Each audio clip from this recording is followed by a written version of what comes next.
कि अगर तोरे चाकर में छोड़ी आगे के लिए हमें सुख गे। हेलो कि अगर तोरे चाकर में छोड़ी आगे के लिए हमें सुख गे। आगे खाना पीना नहीं धसो नहीं लागो भूख गे।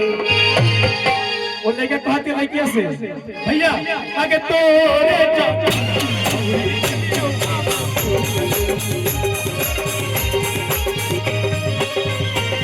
आगे खाना पीना नहीं है धसो नहीं लागो भूख गे।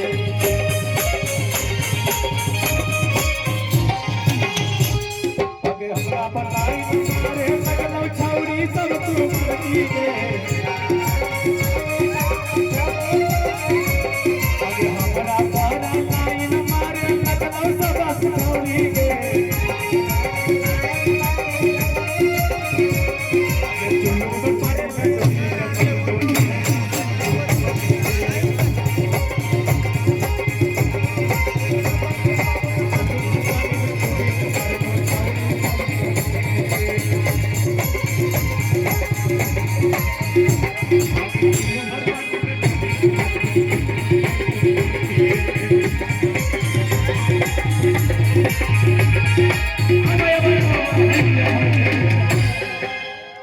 अगर अच्छा लगे तो आप लोग ताली बजा के दे भैया।